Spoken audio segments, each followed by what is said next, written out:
Let's get to the bottom of this one. Unspoken truths that I miss one. Tap into the minds of the people, rather acknowledge before I dismiss one. Atheists, Muslim, Christians, Buddhists, they all got usage. All got perspective, it's a collective. Get to the bottom what the truth is. Where the heart's uncovered. Where you detox from all of the lies you smothered. When them tries could have killed you, but with faith you recover.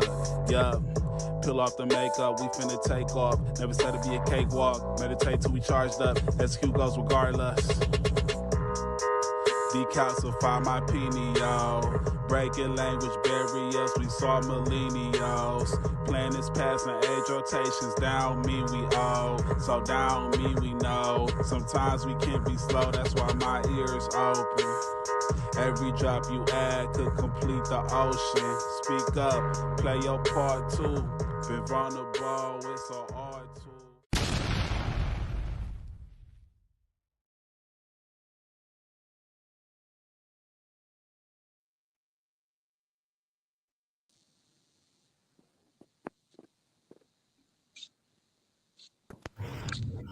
Can you guys hear me? Yeah, I can hear you. Hi, everybody. I'm Kimberly with the Unseen Twisted Truth. We are the People's Podcast, and I have Henry beside me, DDH on the other side,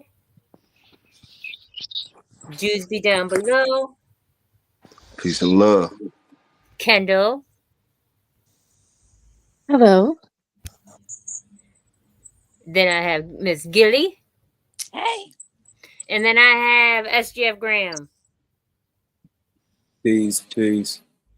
Tonight's going to be a great subject, you guys. I need a sound man. I really need a sound man. Henry has no electricity. I need a sound man because I can't get nothing hooked up properly.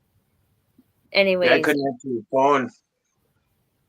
I couldn't even answer your phone. I can't keep it charged.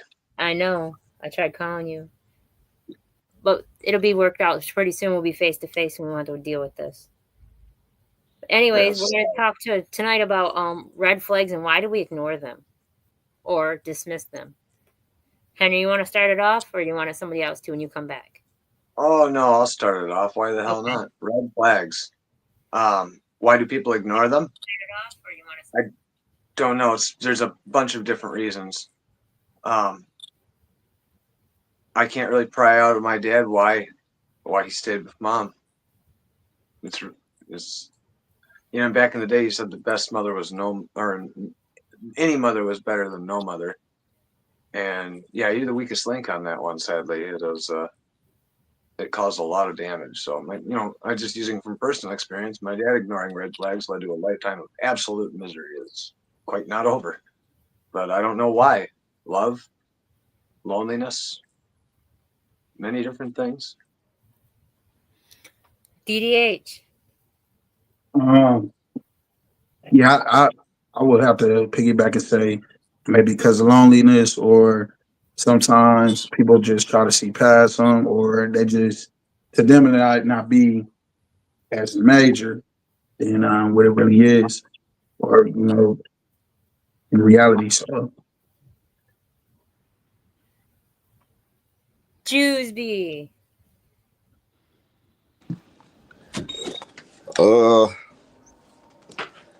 I mean, it could be a variety of reasons. Some people, they don't notice them right away. Some people, they make excuses, or they may be in denial about certain things, or maybe, they're just wrapped up in, a certain thing or a certain someone as to whereas they don't want to notice the red flag. So. Kendall. When it comes to noticing the red flags, we tend to ignore it because there's things that we want or from the other partner that we don't see. On my point of view, I think it's because we're blinded from it and we want what we want. Gilly. I think it depends. I think there's a lot of reasons. For instance, when I met my ex-husband, I ignored red flags because I was ignorant to a lot of the red flags. I didn't know some of the things that he was doing were red flags. I was used to hearing about, typical types of abuses that we hear about and we're taught about and we're warned about, particularly, the generations that grow up with PSAs and all of that stuff. I didn't know things like constant little white lies, things like not respecting your time, being sort of overburdensome and overwhelming with your time when you're clearly showing distress over it. I kind of thought those things were just and I think different types of red flags exist for different types of people and different types of abuse, and not all is equal. So I think, rather than piggybacking on everything, I think ignorance to certain red flags is another one. So, SGF Graham. Ignoring red flags, that can be a range from not knowing red flags to intentionally ignoring it for sacrifice. Like, it's something that you can get out of this person. So them red flags, you felt like you could power through them. Like, I've seen the whole range. Okay, now here's what my take on it all. So sometimes when we tell our brain that we're in love with somebody, no matter what they say or do, our brain's going to see the best in them because we're going to see them for what we want to see them as, not for what they truly are. So we're accustomed to certain things because of belief systems that have been put upon us, or agreements, or like habit forming things that's been passed on from generation to generation of trauma that we have endured, that we think that it's acceptable behavior without ignorance, like you all said before, of not knowing what a red flag truly is. But once you tell your mind you're in love with somebody, it's hard for you to see them in a different light because your mind's always going to see them that you're in love with them. And you're going to make excuses for why they do what they do. And you're almost going to enable the behavior of what they do. That's my opinion. I noticed nobody said a one thing, and that was sometimes we're attracted to red flags. I know I like a bad boy. Trauma. It's from trauma and what we're used to seeing. We didn't know that there's red flags. To us, it's what we're used to. What I know, that's what I've experienced from me growing up. I experienced that it was okay for the woman to have more than one partner, another female involved, because that's what my dad said that women have to do. So it was okay for my dad to have a girlfriend and a wife. To me, as a daughter, not to my mom, obviously, or my stepmom, who is my mom, not to her, because she didn't know that my dad also had a girlfriend, but I did. And it was normal for me. It was normal for all this promiscuous behavior and people sleeping with each other and sharing girlfriends and stuff as a child. I didn't think anything of it. So when it happened to me, I thought it was normal behavior. I didn't know that it was wrong. I didn't know I was supposed to say my body was sacred and I was supposed to respect it and that I was beautiful because I was told I was only good for one thing. So. Well, and I think we also have to be careful because there are some relationships where that is normal and everybody is aware of what's going on and there's respectful communication and respectful boundaries. So well, there's always two sides to every story. There's always two I'm not sides to every talking story. about your story No, I'm saying obviously with yours. I'm saying in general, there is two sides to every story. The polygamy with my parents was with my biological mother and the girlfriend was acceptable. Now, my stepmom, it wasn't. But my dad just continued that behavior on regardless of who his wife was. Mm-hmm. Even though he divorced my original mom and married my stepmom, he still continued that behavior without my stepmom knowing. I didn't know that he was cheating because my biological mom accepted the polyamorous relationship. It was open. So the real red flag was his dishonesty. Not just his dishonesty, his deceit. Yes.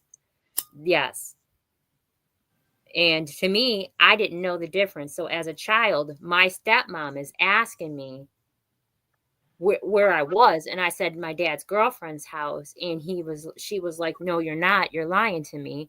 And she's over here practically trying to choke the truth out of me when I am telling the truth, because I didn't know it was a sin, because it was normal behavior to me, because my biological mom had that set up too. So I didn't know that some women accept that and some don't. I thought all women did. You feel me? Yeah, I still don't think that the biggest thing is the sharing partners. I think the biggest no, that wasn't it at all. Is the deceitfulness. And Yeah, and I think it can happen to men and women. I'm okay with polyamorous relationships. I don't think that at all. I swear.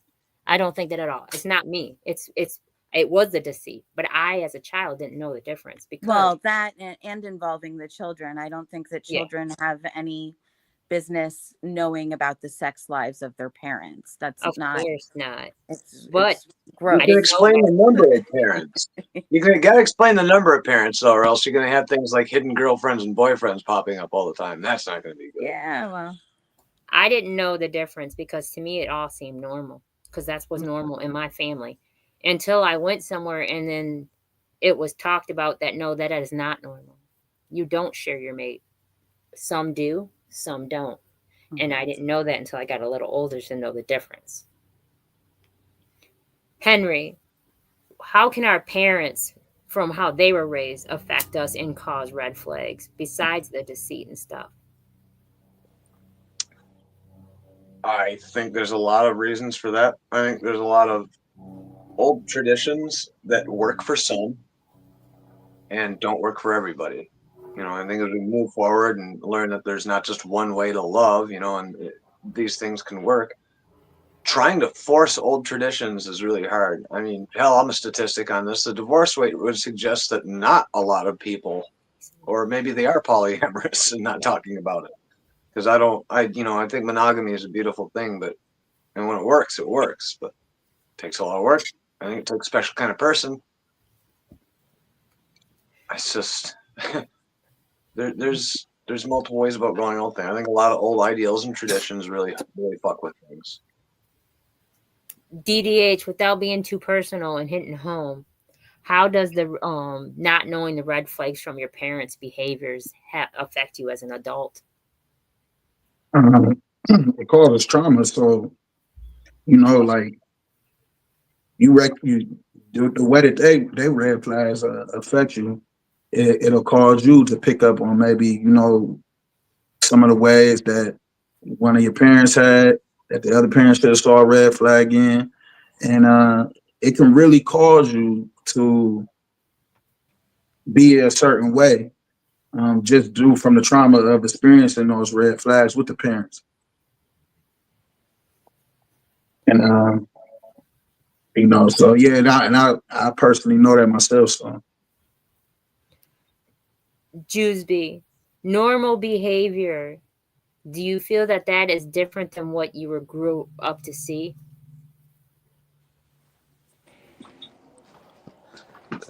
That depends on, what people consider normal.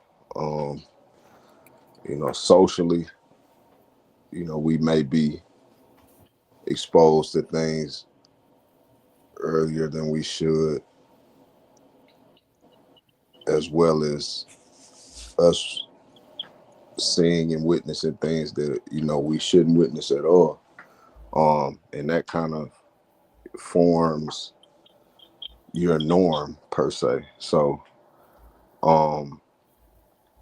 it really depends on your upbringing. Your household it plays a big part in in the way you turn out, especially with what's perpetuated in front of you on a given basis, and what you analyze and what you take from it.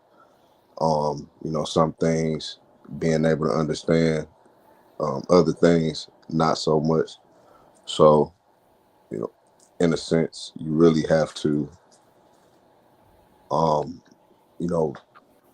really learn what a person has been familiar with, or what a person is used to, in order to dictate what their norm would actually be.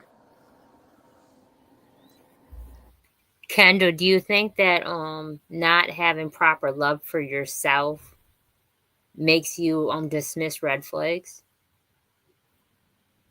Agree to disagree. I'm still learning what that area is for myself to begin with. My parents were loving, but they also had their abusive situation when I was growing up as a kid as well, and I seen things I shouldn't have seen when I was a child too. So I'm still like, oh, okay, is that considered normal? I really don't know. So that's not really my criteria for expressing for how that was normal when it was out of love or out of hate or out of jealousy or something else. When it comes to watching your parents hitting each other like that, and that was my upbringing when it comes to that type of abuse, where I'm used to it. So that's a strong topic on that one. Gilly, same question for you. So I was raised sort of mostly by a hippie. I was raised kind of as a free thinker. And I had my father who would visit, or I would visit, and he was much more controlling, and for different reasons. But as far as values and stuff, I was raised by pretty free thinking people, and I was taught to read and research and left on my own. I could tell, I knew what abuse was. I knew what was right and what was wrong, and I took a very big stance. In fact, I was the one who often stopped talking to my dad when he would do things that were abusive. I got my ass out and I said peace. Like I didn't put up with it. I think that what had me ignore red flags as a kid is one, the way other kids treated me. Other kids, I was weird. I had a lot of opinions, which wasn't popular for a girl to have. I had a big mouth, which wasn't popular for a girl to have. And I just wanted guys to be nice to me. Really, I just wanted them not to bully me. And so I would sometimes accept things that I wouldn't even accept from my own family. And I think red flags often they come before the love, right? They usually present themselves pretty early on. And I think that we ignore them because we all want validation, we all want acceptance, we all want to fit in. I didn't understand, because I was raised in a free thinking family, including free with sexuality and things like that. I didn't understand why I was considered promiscuous and my guy friends were considered players, or they were considered cool, or just guys. That didn't make sense, but that sort of made me a target. So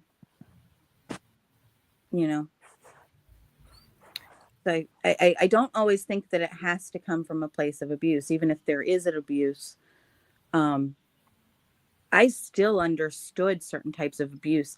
I did not understand certain, but then I did not understand other types of abuse, abuse that's more covert.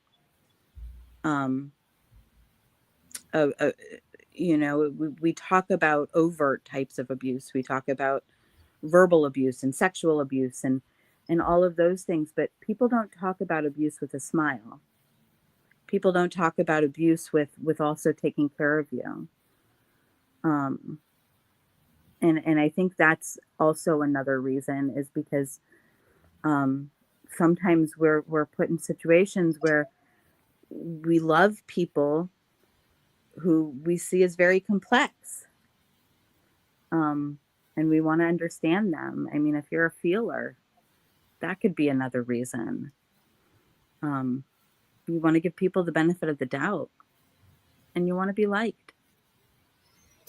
SGF Graham, you and another individual are the only ones that ever been married before, and no longer married, on the panel. So, how long does it take you to see the red flags in a marriage?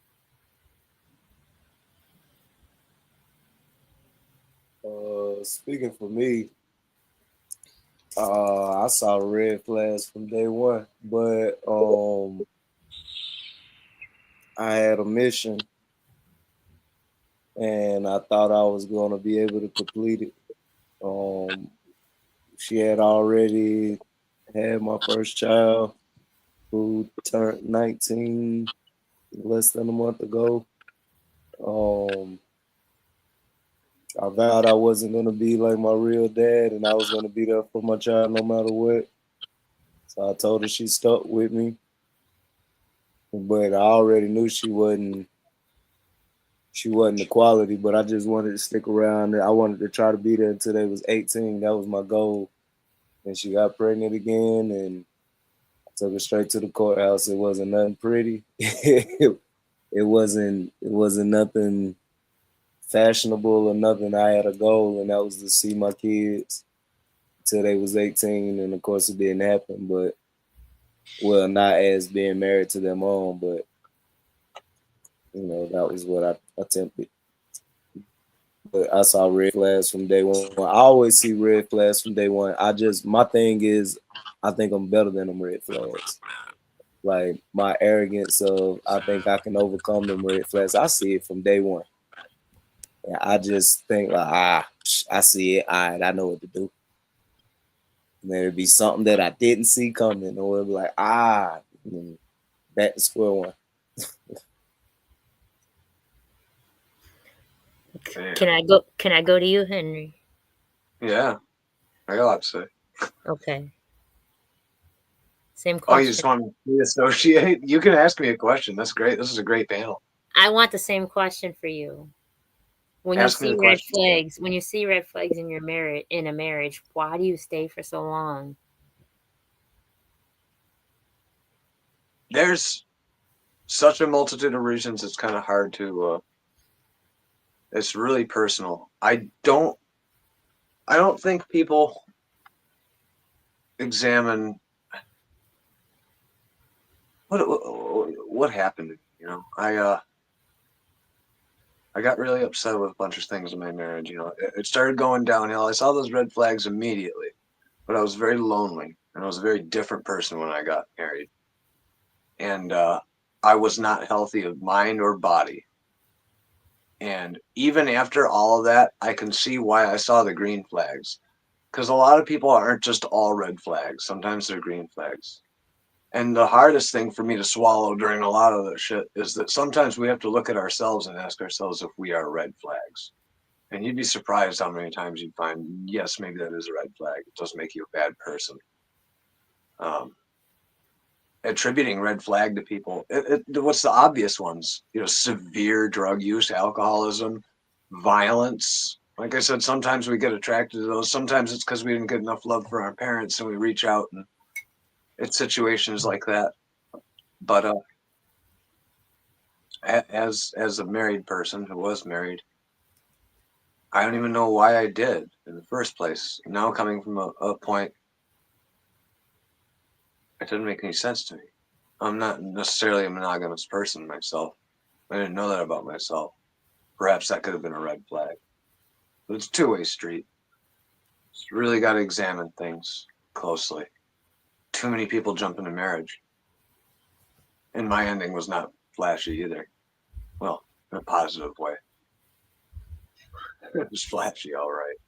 So for me, like, I was never married and stuff like that, but I know why I stayed in relationships when I saw red flags. My dad told me that I had to have stability for my son, and I had to build a history for him. I had to stay with somebody regardless.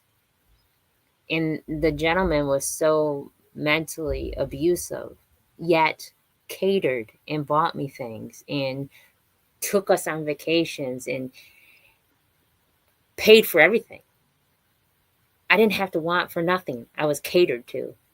Yet I was also mentally abused to the point of that I wanted to unalive myself because I didn't think I was worthy of anything. And I was always the problem, even though I wasn't. It was because I had abandonment issues. So I accepted whatever I got because to me that was love, even when it was ugly.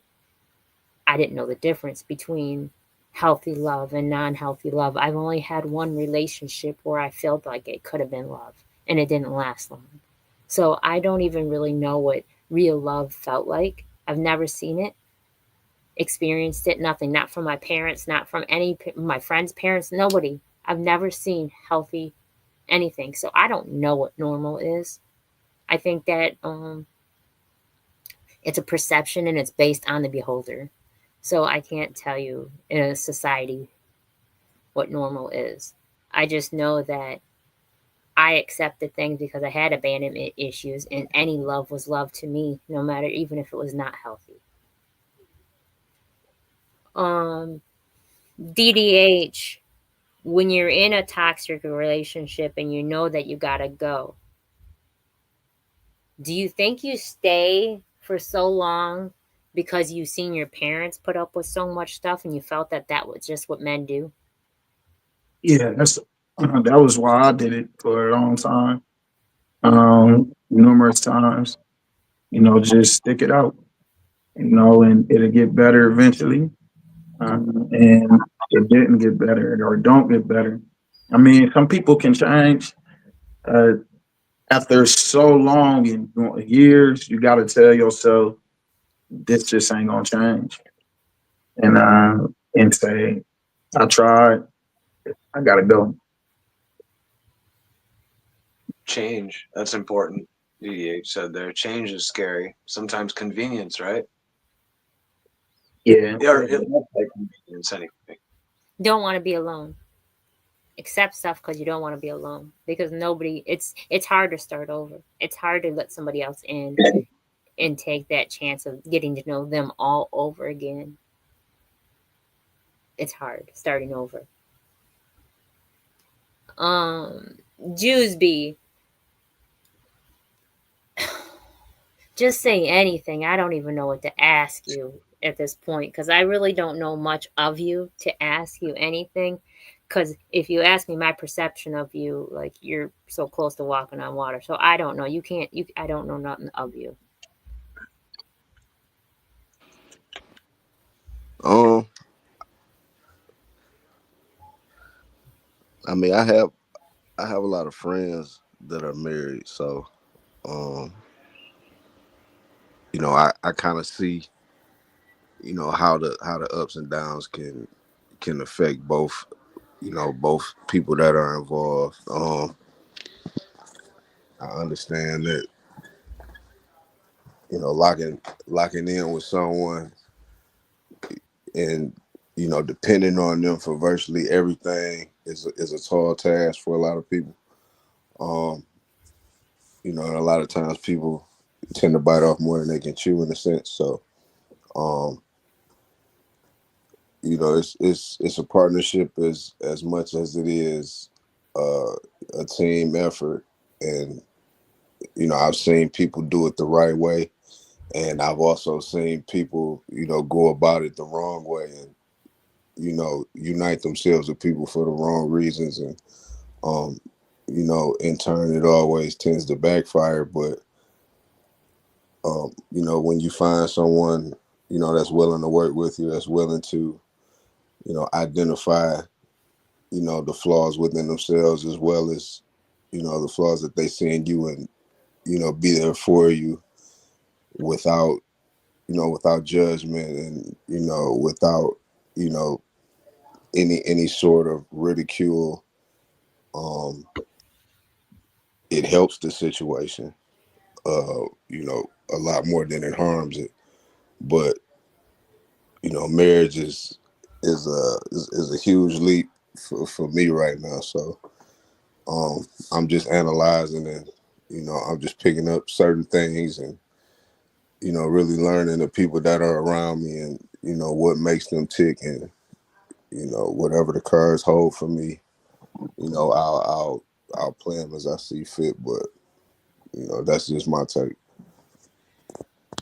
I can receive that. I can receive that.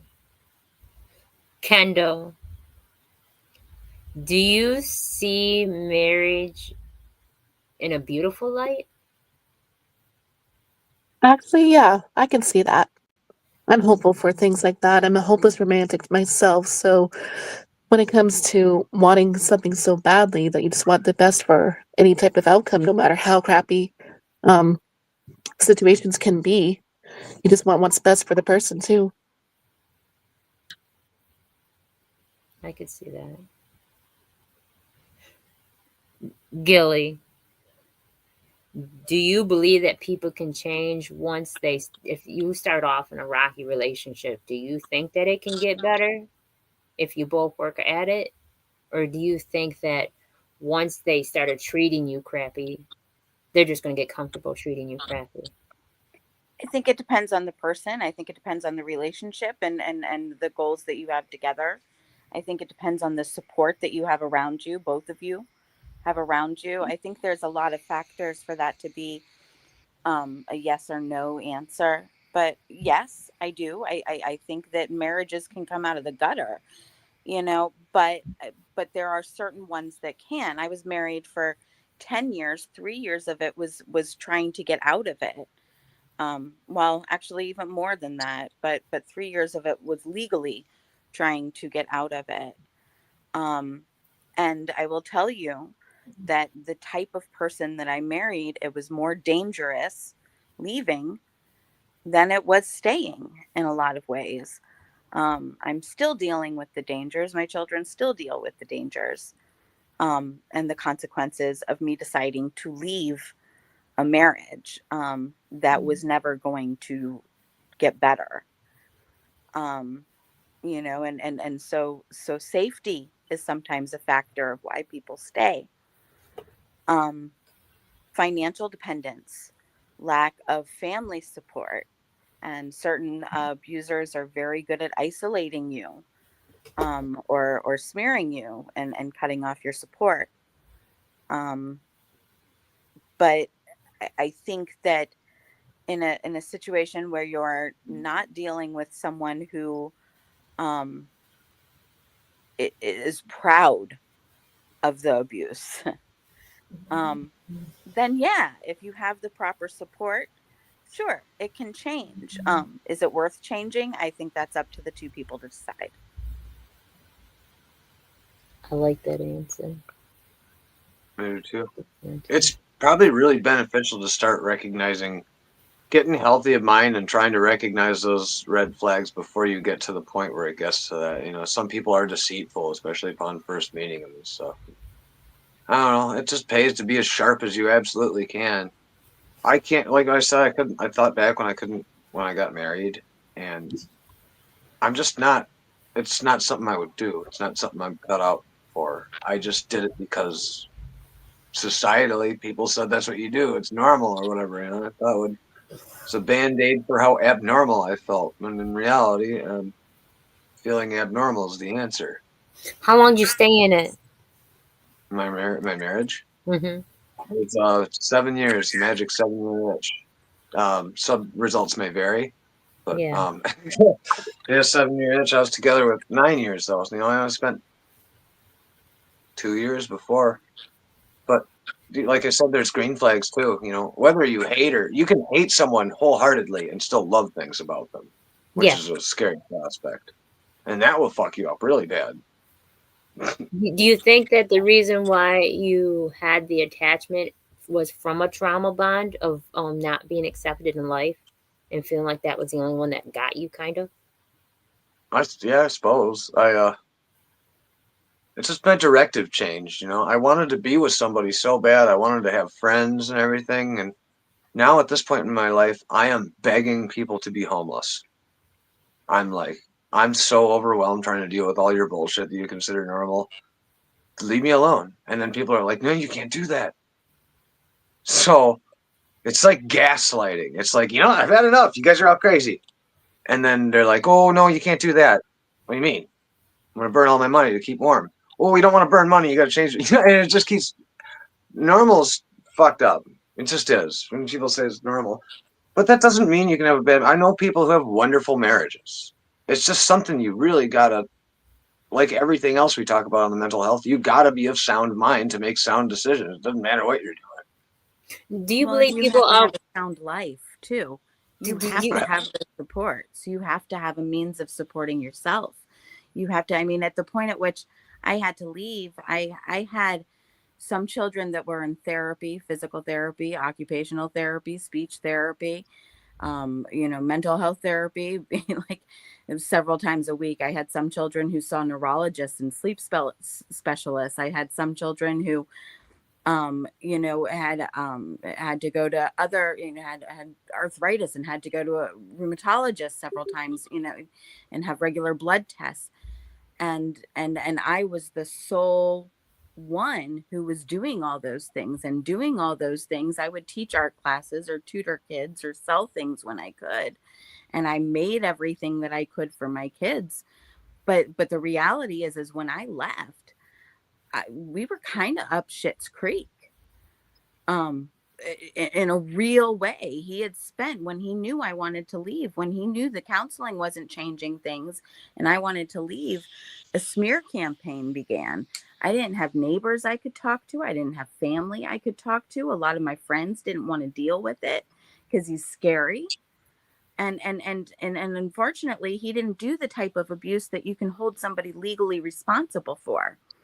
And at the point at which he did, when the cops were on the way, he spent the whole time coaching me and my kids. If I go to jail, you're not going to be able to eat. If I go to jail, you're not going to be able to pay the electric. If I go to jail, you're not going to, so yeah, there are, when I said I wanted to leave the marriage, I was declared an enemy of his. I thought that was something you only hear in Marvel movies, but he meant it. And when you don't have a law that understands, or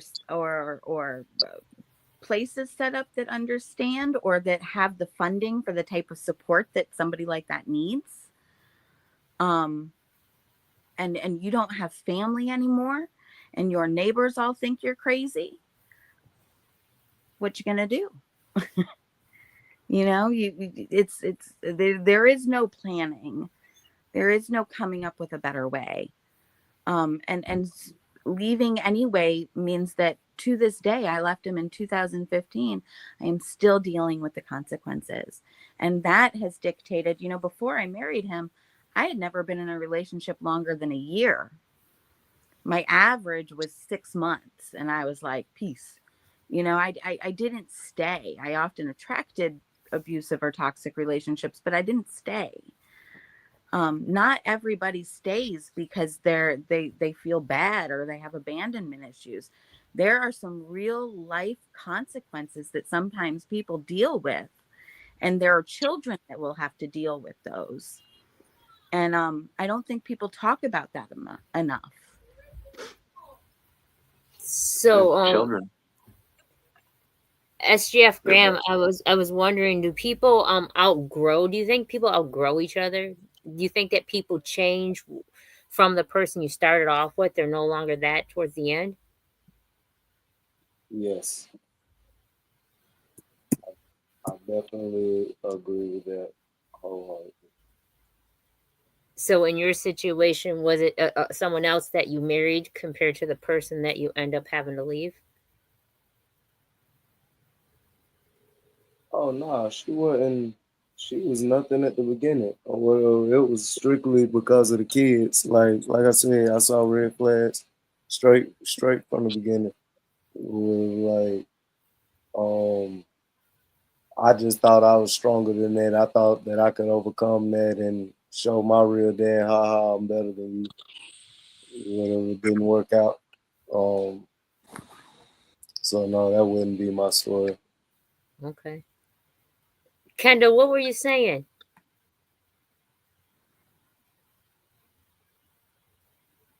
Kendall. Yes, sorry about that. I almost got my phone. Oh, speak your words. What were you saying? Oh, I'm a firm believer when it comes to communication in every aspect. When it comes to relationships and just being honest. I don't know, just try to put it out there. I didn't know. I can't read all of it. What else was it? Oh, Put it back up there, Kimberly. oh, sorry. Hang on a sec. It was me. I did it. So when the abuse starts of any kind, verbally or hitting, you're allowed to leave with or without notice. Mhm. No matter how much it hurts, it's important to be honest with your partner.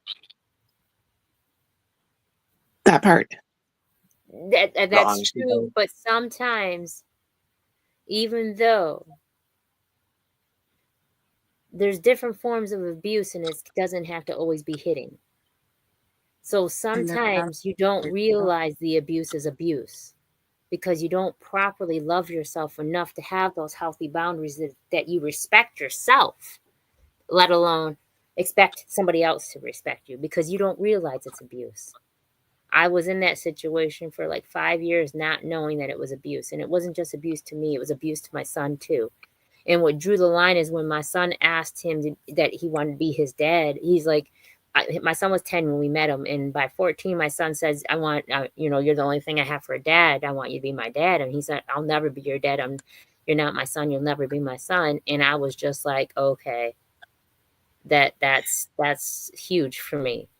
When you can do what you do and say what you say to me, but then you say it to my child and all he wants you to do is love him.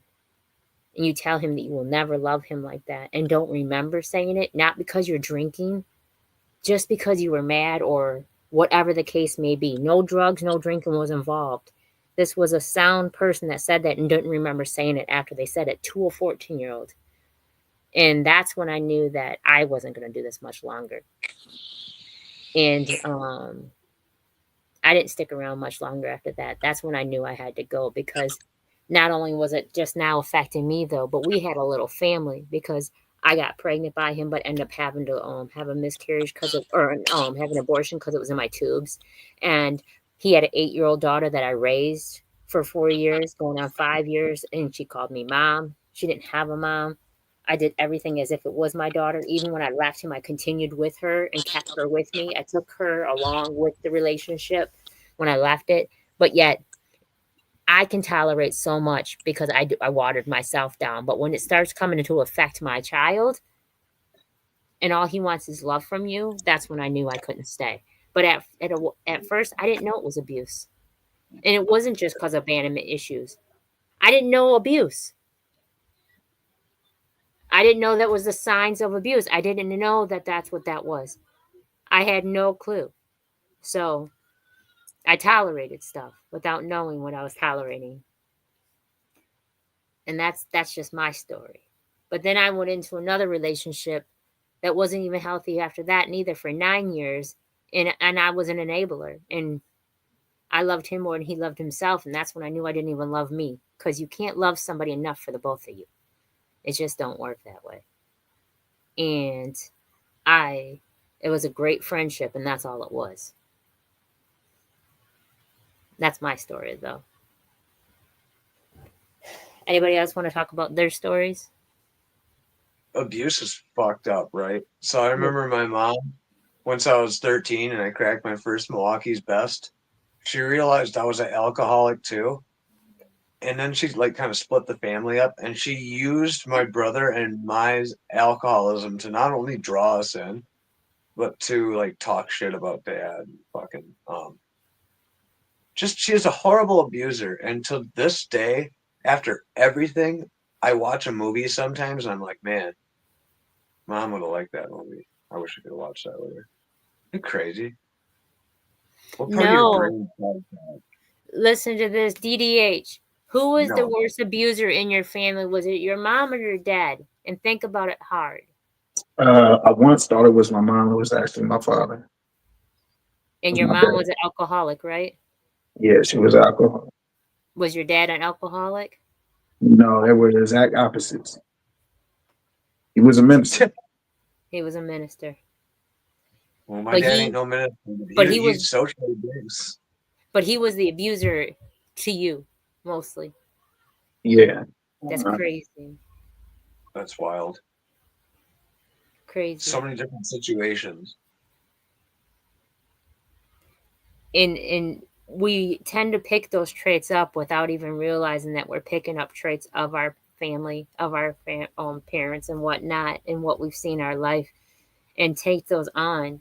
What I learned from being in relationships and not properly loving myself, that you have to find yourself before you involve anybody else.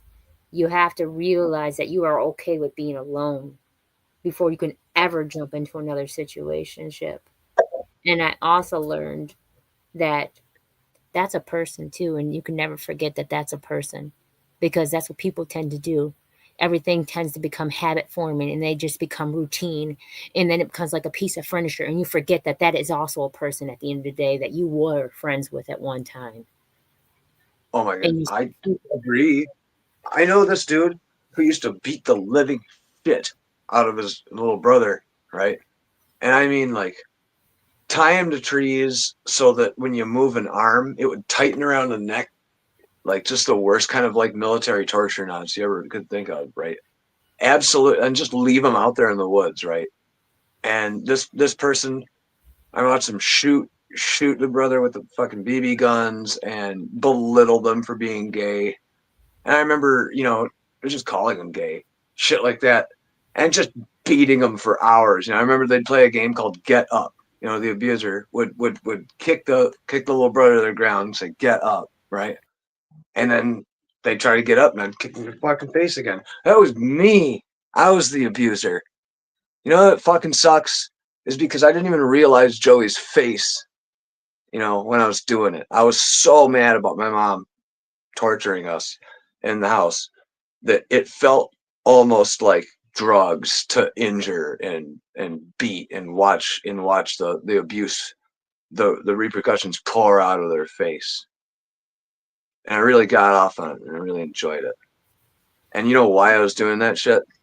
Because I couldn't get anybody to listen to me. I was begging for help with mom. Maybe there was a beautiful relationship where I didn't have to beat my brother. At least we're cool now on that and we understand why it happened. But it was fucked up, the things I did. And I did it because I was getting abused. So we really got to look at abusers too, and it sucks. And if you are the red flag sometimes you learn from it. And I don't consider myself a bad person for doing it, but red flag people can learn, or maybe that red flag's being triggered by something. But it's scary how many different instances and circumstances can arise with such things. Kendall, speak your words. Hello.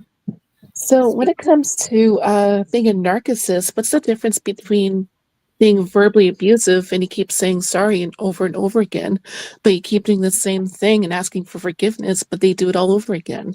Like when it comes to having your type of fatherhood like that, what does that even mean when they keep on saying sorry, but I'm not sorry?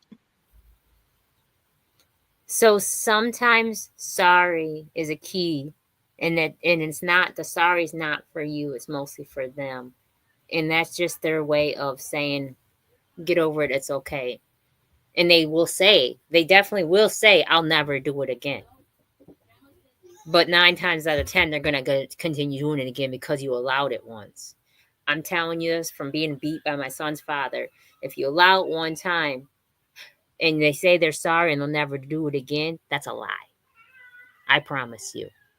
That's Sometimes they don't say they're sorry and that they won't do it again. Sometimes they say, I will do it again and it will be worse. And that's another case too, because I had both of them from him. I got and sorry, I'll never nobody will do it again. Yep. And then I got, I'll do it again, and next time it'll be worse. So behave or listen to me or do what I say. So I got both of them too, but I didn't care. When my son was 3 months old, I packed up everything. I made him lunch. I gave him clean clothes. I gave him money.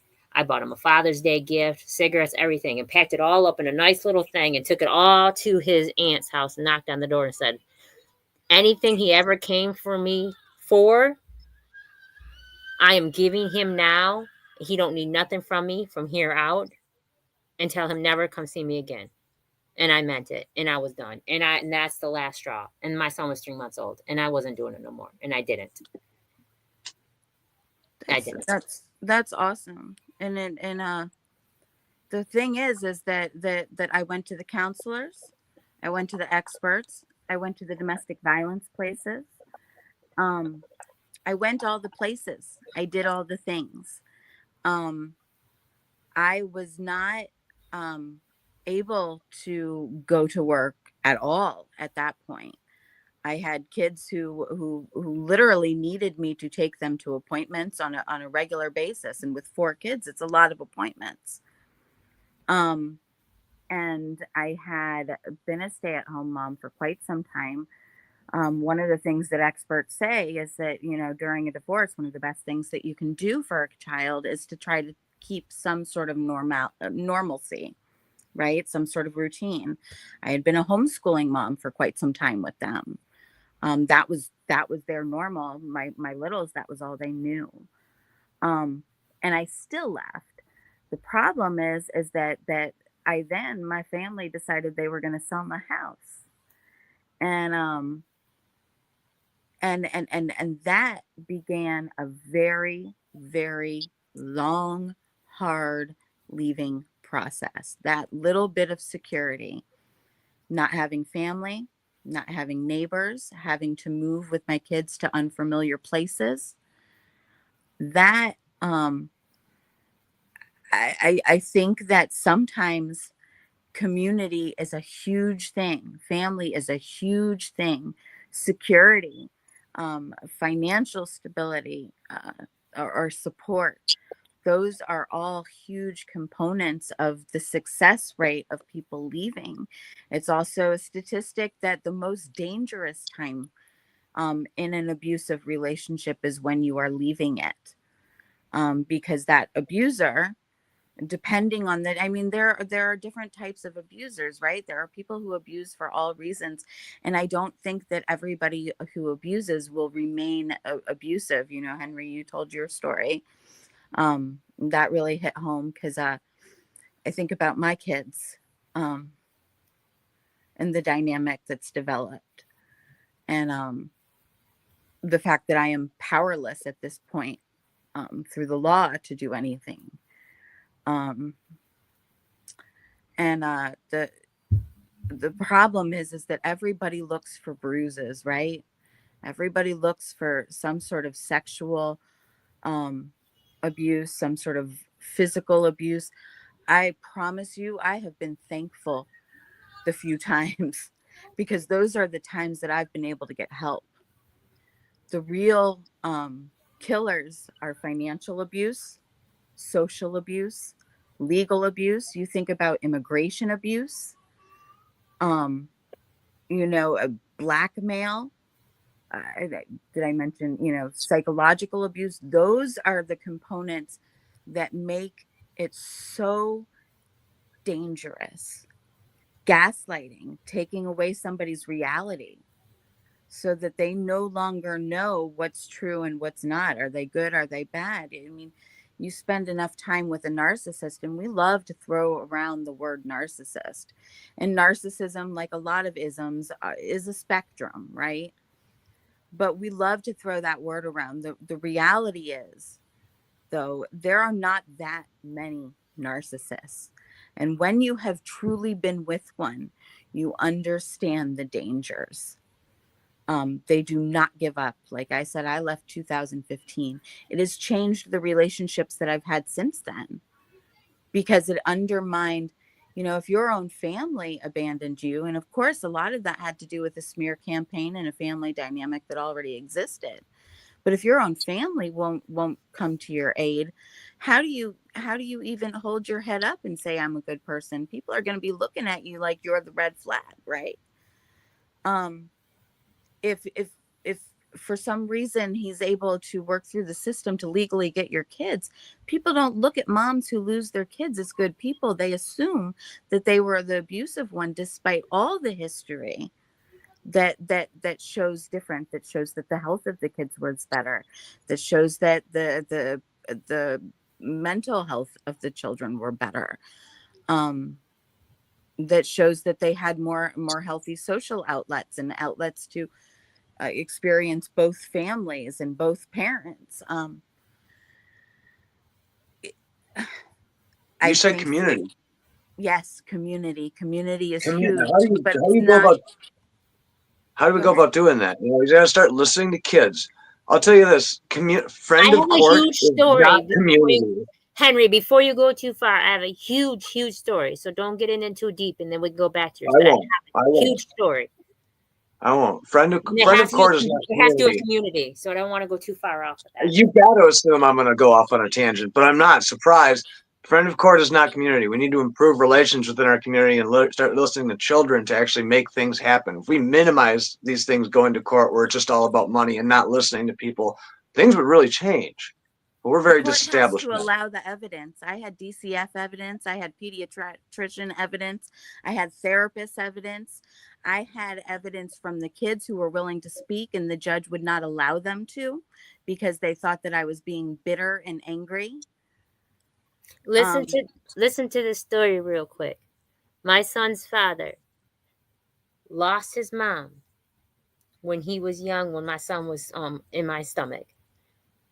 And because his father shot her and then shot himself in the house in front of the kids. That day before it even happened, she took those kids and went and called the hotline and told them that he's schizophrenia and whatnot. He ain't taking his medicine. He's walking around with a gun. He's scared. They don't know what to do. What are the resources? They told her to go back to the house and see if she could talk him out of the gun and calm him down and get him to take his medicine. She had no clue what to do. She was in her 30s, late 20s, early 30s. She had no clue what to do. And she listened to them. And he was 30 years older than her. She listened to what the community, the support system, the number that you call for help, the hotline. Listen to them and telling her to go back. So she went back. And then she did not make it out that morning. But she went back. She couldn't talk. She talked him out of the gun. She thought everything was going to be okay. And then he padlocked all the windows, screwed them shut. And he ended up shooting her and then shooting himself. And she walked out of the bedroom and fell in front of her children. And she had 3 kids. And the son picked her up, which is my son's father, and tried carrying her out, but realized he was hurting her more by picking her up than he was able to take her out. And then the youngest was sleeping on the couch, so she didn't get to witness none of that. But the other ones, the middle one and the son saw that. And then that happened April 6th in Port Huron. That happened April 6th in 1992. And my son was born on April 25th in 1992, 19 days later. And just before that, he had the gun out on me and told me if I didn't leave, and this was the grandpa, told me if I didn't leave, that he was going to shoot me and kill that baby too. So sometimes the community don't help. I don't think Especially, community is able to help. there are certain systems that aren't even designed to help. You call police out to a domestic situation, and they're going to look for the one that looks like they're crazy, right? That looks like they're heated and yelling and screaming. Well, a lot of times that's the person that's being abused, because the abuser is real good at being like, I don't know, officer, I think she might be off her meds. And I think, or I think he might be, because women abuse too. I want to make that clear. Women abuse too. But police officers, just like they're not equipped to handle a lot of situations, I think, well, and that's no offense to police who work very hard and have a scary job, but they do the wrong thing and they make the wrong calls a lot of times. And there needs to be mental health professionals, I think, sometimes that go on these calls. And they need to, and there needs to be assessment about their own personal biases towards different religions, races, genders. A lot of times the queer community was at risk in domestic violence situations because it was considered a normal thing. That's what gay men do. And they didn't take it seriously.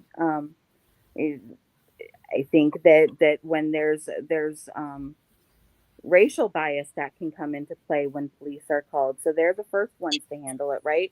Then sometimes there's the hospitals. I had there was a situation where someone called on themselves, said, "Look, I am not in my sound mind right now. I am in crisis. I am having suicidal thoughts. I'm having homicidal thoughts. I feel like I'm going to hurt people around me. I need help." Well, the crisis line didn't tell them that if you meet at the hospital, the first thing that's going to happen are hospital things, right? They're going to put you in triage. They're going to do all the things and test your vitals. Well, this is a person who's in a state of psychosis, who's in a state of crisis, and they didn't do, and they didn't inform them ahead of time. Hey, this is what's going to happen. Well, this person freaks out because now they think, oh no, they're going to commit me. They're going to do this. They were scared.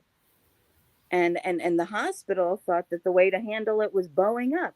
You don't bow up at a person in psychosis, So there needs to be mental health professionals in the places where often these situations are handled. And what ended up happening is they sedated them on enough drugs for a couple of days, and when they couldn't find placement, sent him back where he was not better and no longer had the sedative drugs. Yeah, they don't listen. It doesn't take. The cops don't have law or psych degrees, which would help immensely. Officer Crew Cut's not going to be very nice to me, but I'll tell you what, I got a new trick. Right. I tell them when I'm filing the police report, which I've had to do a couple times, I just hit on them. I say, I love a man in uniform. I drag that shit out as long as I fucking can. I don't drink and do drugs anymore. I say what I want. I have a lot of fun at the police's expense. Sorry, officers. So, sometimes though we ignore the red flags because we don't know no better, and then other times we don't realize that they're red flags, or that we do, and we are accepted because we're numb to it, or because we think it's normal, or because we feel that we deserve something, or maybe sometimes it's our fault. We feel that it's our fault. And then there's other reasons why, we ignore the red flags. Like SGF Graham thought he could be stronger than those red flags. Like he could outdo those red flags. And I want to tell anybody in a relationship, in an abusive relationship, or in a toxic relationship, or just even getting to know somebody, vet first. That's the smartest thing you can do. I learned to do that, and it was the best thing for me. Vet first. Vetting is investigating before you involve yourself. Get to learn the person more than just one day, more than just 1 week. Most times they have representatives, and the representative stays for 3 to 6 months, then slowly involve. And if you have children, wait to involve your children, because you have to make sure that person is safe. And I made mistakes my whole entire life of involving my son into situations where it wasn't good for him and that person wasn't good for me. So at the end of the day, I think that people should vet, get to know one another, make sure you both are healed as best as you possibly can before you take that baggage with you onto another situation. I'm going to go through the panel, and I want everybody to give advice on ignoring red flags, because I know we've all done it. Henry, what advice could you give somebody? For seeing red flags? Yes. Oh, that's a hard one. You know what? Start with not marriage. Now, I don't think anybody on the panel really talked about non-monogamous relationships. We can spot red flags all the time. Like, I'm not going to get together with a Mennonite. I might get 30 Mennonite. I'm not going to do that, though. That's just immediately, I'm not part of that. It's weird to me. But we don't see those things. So just start with your parents, the people around you, your friends. Just start looking at how they behave and act. And maybe you've got little glasses on that stop you from seeing certain things. But, just start paying attention. To me, I got most of my red flags I should have learned about from my family. It took me 36 years. If I'd have just listened to that, I probably wouldn't have carried all that shit into a bunch of new relationships. That's my advice. DDH. Yeah, I think that the most important thing is learning and knowing where they came from, and or knowing what they are, and just if you can't get past them, just to leave, because you keep taking them and taking them and taking them, it'll take you down. Jewsby, my guy.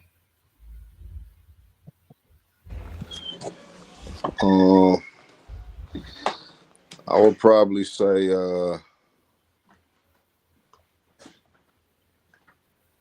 trust your instincts. Normally if something feels off, it usually is.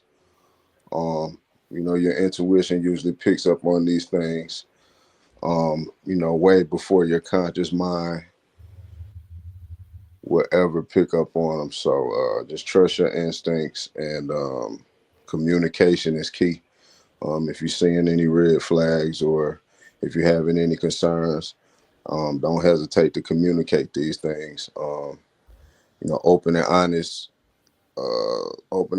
conversations, usually lend clarity to the misunderstandings or whatever underlying issues that may be going on. So just just learn how to communicate better and trust your gut.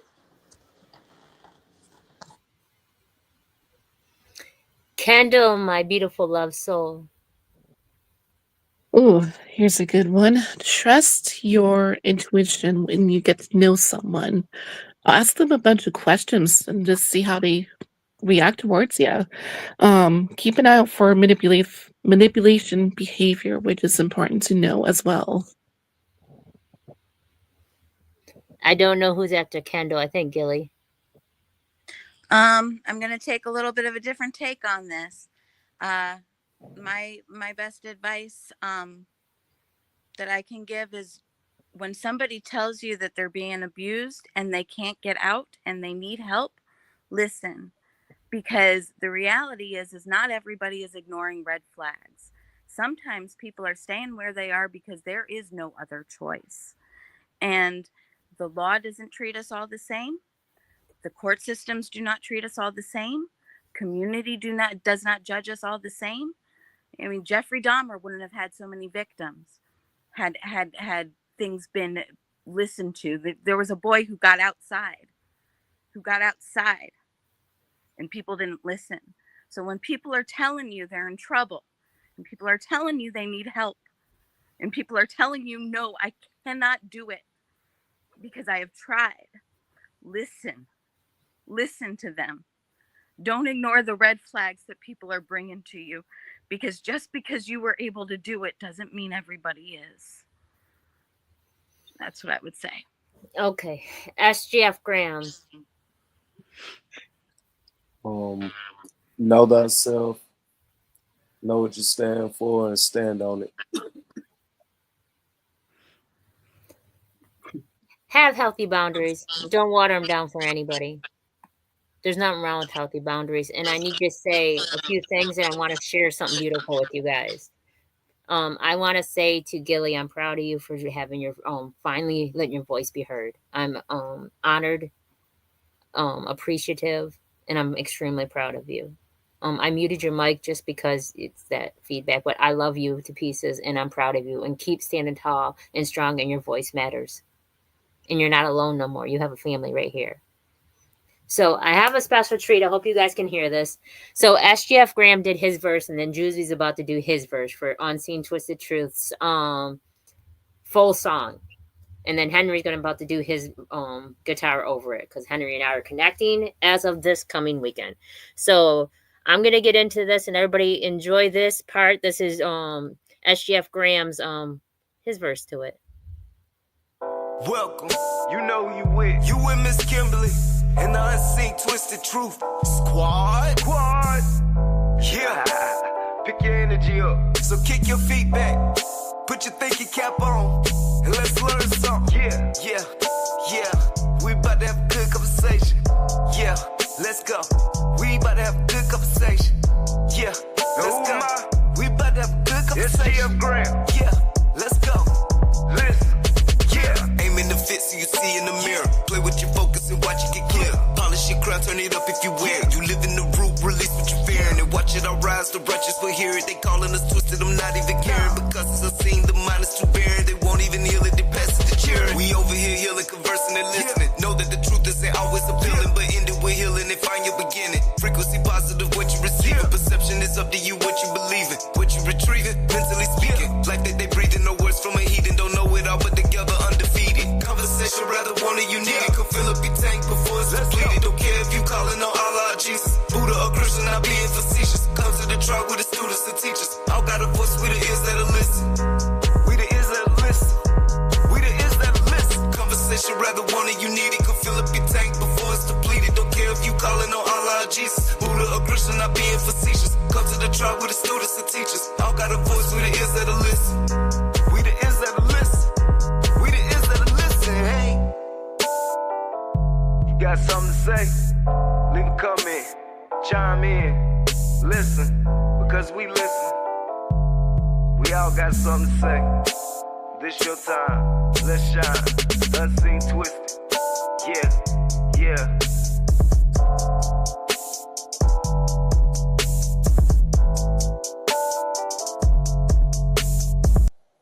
And then it's rest is open. Did everybody else hear that? Because Gilly said she couldn't. I did. It's dope Okay. as fuck. Yeah, I did. Okay. Jewsby, you heard it? Yep, I heard it. Okay. It's It just you, was the baby. SDF too. Yeah, I think it was just Gilly. Sorry, babe. But everybody's might be full of positive energy and high vibration. And this is the Twisted Team. And we thank you all for coming in and sharing the night with us. Peace and love, everyone. Peace, peace. Peace and love. Yeah. Let's get to the bottom of this one. Unspoken truths that I miss one. Tap into the minds of the people. Rather acknowledge before I dismiss one. Atheists, Muslim, Christians, Buddhists, they all got usage. All got perspective. It's a collective. Get to the bottom of the truth is. With our hearts uncovered. Where you detox from all of the lies you smothered. What them tries could have killed you. But with faith you recover. Yup. Peel off the makeup, we finna take off. Never said it'd be a cakewalk. Meditate till we charged up. Execute goes regardless. Decalcify my pineal. Breaking language barriers, we saw millennials. Planets passing age rotations, down me we owe. So down me we know. Sometimes we can be slow, that's why my ears open. Every drop you add could complete the ocean. Speak up, play your part too. Been vulnerable, it's so hard to.